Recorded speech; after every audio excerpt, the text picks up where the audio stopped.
Okay, so this next part is that little bit more difficult, but it's exactly as it sounds. And if you think about it, you could probably work out how to do it yourselves. But what we're going to try and do now is we're going to try and find an area that's enclosed between curves and lines. So two curves, two lines, a curve and a line, whatever it is, we want to find the space that is enclosed basically between two of them, and obviously kind of an x interval, similar to what we've been looking at before. So rather than basically being enclosed by the x-axis, this is going to be enclosed by a different line and the curve. Okay, so as I say, you can probably work this out for yourself because it's basically just the difference between those two areas. But what I'm going to show you here should basically lead you to a slight shortcut. So you can do it the long way if you want. There's nothing wrong with doing it that way, but obviously it's going to take you longer, so you might as well learn the shortcut as well. Okay, so I've got a pretty snazzy PowerPoint for you. So this is pushing PowerPoint to the absolute limits, but basically what you've got is you've got a situation where you've got two functions. So we'll start with one of them.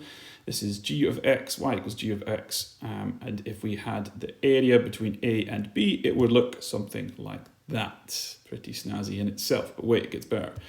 So if we're trying to find the area, we'll call A1, it would just be, as we've been looking at, the integral between a and b of g of x with respect to x. Okay, so then if we had a whole separate function, and I'm going to show this on a separate set of axes, but I'm going to combine it in the most amazing way you've ever seen it in a second. Okay, so it's just a straight line, and we're going to call that y equals f of x, and we're going to have the same interval. We're going to have a and b, and we're going to find the area underneath that. So slightly different blue color, pretty snazzy in itself, but wait, it gets better. We're going to call it the second area A2, and if we were trying to find that, it would be the same idea. It would be the integral between a and b of f of x with respect to x. However, in a situation where we're not going between a curve and the x-axis, and we're going between a curve and a line, okay, it's something slightly different. Whoa.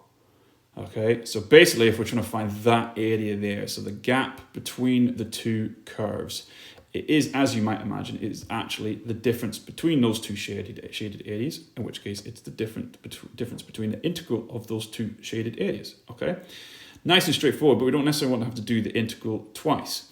So what will happen, and what you need to look out for, is basically when the functions are similar in themselves. So if they've got similar terms, then we can actually take them away before we do any kind of integration. And then we only actually have to do the one integration. Because if you remember back to when we first started looking at integration, okay, if you had something along the lines of this, integral of g of x minus f of x, okay, like this, okay, nice little laser there, then if you're trying to find the integral of the individual terms, then you could just split it up and find the integral of each one. And we're basically doing this in reverse. Because we're doing this in reverse, we can, if possible, we can simplify those terms beforehand. Okay, we'll come to that in a second. That's not really indicated here, but we'll come to that in a second. The main thing to get from this is the fact that we've found an area between two curves, and it's on the same interval of g of x minus f of x with respect to x. But most importantly is this bit here. Okay, g of x is the upper curve. Okay, and what I mean by that is basically this curve here. So this curve here is the one that's on top, and it's take away f of x, which is the one underneath, right? That can be sometimes a little bit awkward to see. This one, hopefully you can quite clearly see that the curved one, the g of x curve, is enclosing kind of the top end of this area, and the f of x is enclosing the bottom end. So the g of x is on top. As I say, that can be a little bit awkward sometimes, okay? But you'll see what I mean, hopefully, with a few more examples. But that's really important to understand, is that it's g of x minus f of x and not f of x minus g of x. Obviously, there's a difference. We know that there's a difference, and we need to make sure we get that right at the very first instance. Okay, right. So if we're looking at this question here, it looks awful because we've got two awful looking equations, okay? But actually it's done so that it makes it slightly easier for us. But the diagram shows, there's no diagram yet, but it's coming. Diagram shows the parabolas with equations y equals 3 over 2 x squared minus 4x minus 1, and y equals minus a half x squared plus x plus 2. Right, the parabolas intersect at a and b. We're going to find the coordinates of a and b.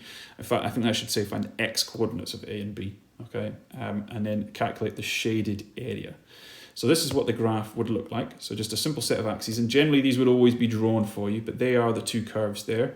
And what you see here, hopefully, is that they intersect at a and b. A at the start, b at the end. Okay, that's going to be important in a second. I'll discuss that more in a second. Okay, but very importantly, hopefully you can see from this, in terms of the area that we're looking at, the bit that's enclosed at least, Okay, on top we have this line here. Okay, this is very specifically our minus a half x squared plus x plus 2. So it's going to be that parabola, take away the other one. Okay, you know that if it wasn't drawn for you, you know that's the frowny face one, that's a negative one. So it's the negative x squared, and then it's take away the positive x squared, which is the smiley face one. Okay. But regardless, if we're going to do this integral, if we're going to find this area, we want it between the x value of a, okay, so we want it between this point here and this point here. We want it between those two values. So the first thing we need to do is we need to find at least the x values. As I say, the question says find the coordinates, but it should say find the x coordinates.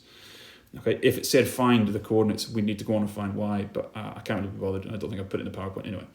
So we need to find the x coordinates of a and b. So first things first, without thinking about integrals, for areas, anything like that, I need to know a little bit more about a and b.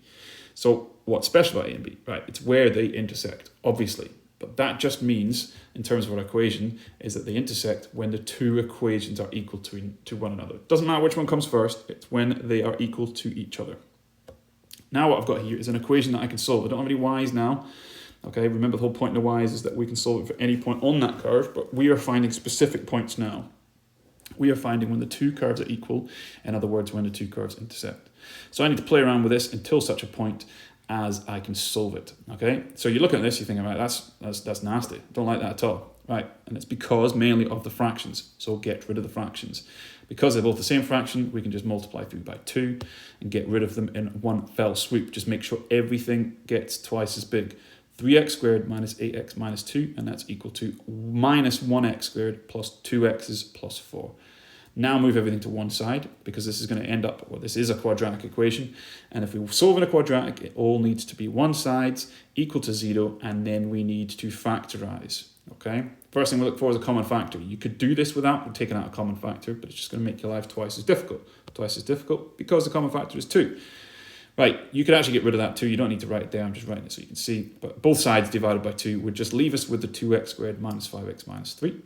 That's the bit that we need to factorize fully, in which case we could split it into two brackets, and those two brackets would be 2x plus 1 and x minus 3. If you need more steps to get between those two stages, then take them, okay? But the idea now is that the two brackets individually will equal 0. In other words, 2x plus 1 will equal 0, x minus 3 will equal 0. In other words, x equals minus a half, or x equals 3.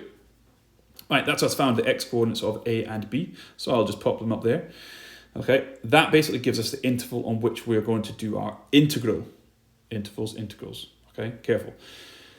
But you obviously need to know, first of all, which one comes first, and it's just literally that, okay? A obviously comes before b, minus a half becomes before 3, okay? So now what we can do is we can set up our integral, okay? So the area is going to be the integral from minus a half, okay, to 3, not the other way around. The biggest one will always be on top. In other words, in terms of the graph, the one furthest to the right will always be the top one. The one furthest to the left will be the left-hand side. The one furthest to the left will be the bottom one, okay?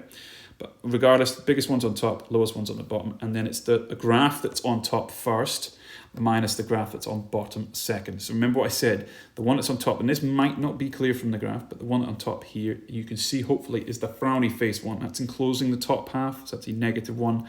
So then it's take away the positive one, the smiley face one, that's on the bottom. Don't get them mixed up, put them that way around, okay? Right, so once you've done that, you could split it into two integrals. You could integrate this function here, and then integrate this function here, and then take them away. You could do it that way. There's nothing wrong with that, but it's just going to take you twice as long. What you can do actually here, and what you usually don't do, because they're usually put in the simplest form, but you can take all this and simplify it. You've got lots of like terms here, so just be careful to simplify them, and be very, very, very careful with this negative, okay? Right, when integrating we want a function in the best possible form, we could integrate the function like this, however it would be, yeah, that's basically what I just said. Okay, so get rid of the brackets first. It's minus 3 over 2x squared. It's minus 4x, in which case it's plus 4x, and then it's minus 1, in which case it's plus 1. Okay, if you can do that stage in one go, then fine, but just don't come crying to me if you make any mistakes. Minus a half x squared minus 3 halves of x squared will give us minus 4 halves of x squared, and 4 halves is minus 2x squared. A plus x, and then another 4x's is plus 5x's, plus 2 and plus 1 simplifies to plus 3. Much, much easier now to take this and integrate it, okay? But it is, we need to check nonetheless that it's an integratable form, and it is, so we can just go ahead and go on to the next step, okay? Square brackets, minus 2x squared becomes integrated minus 2x cubed over 3 plus 5x squared over 2 plus 3x, and it's still between minus a half and 3, okay? Can't actually do much in terms of simplifying that, so we can go straight ahead and shove in the 3 and a minus a half. Be very, very careful here with your powers and everything, and the fact that you've got lots and lots of fractions. Take your time. There's not actually any reason why this couldn't be in a non-calculator test. Okay, so you've got to deal with that. You've got to be able to deal with stuff like this. Okay, so narrow it down in individual stages if you need to. Do the cubes and the squareds and so on and so forth, and then times by the fractions. Either way, the first bracket becomes 27 over 2. Okay, and then you're taking away the second bracket, which is minus 5/6. Okay, and 27 halves minus 5/6 is the same as plus. If this was non-calculator, do you want the denominators to be the same? Either way, you get a final answer of 14 1/3. And remember what I said about the units. It will be 14 1/3 units squared. Okay, right. It's quite difficult to do something like that. It's quite complicated to get a question like that, and there's all different types of them. Okay, these are 2 quadratics, but you may get trigonometric ones. Okay, you may just get one of them as a straight line. There's lots of different varieties, but the general process is still the same. Okay, and just make sure you watch out for the little things I've said. It's the top one minus the bottom one, and get a good bit of practice on that so you know what I mean by top and bottom. Make sure it's from the furthest left point to the furthest right point, in which case you get your interval correct in terms of your integral, and just be very careful with little things like negatives. Okay.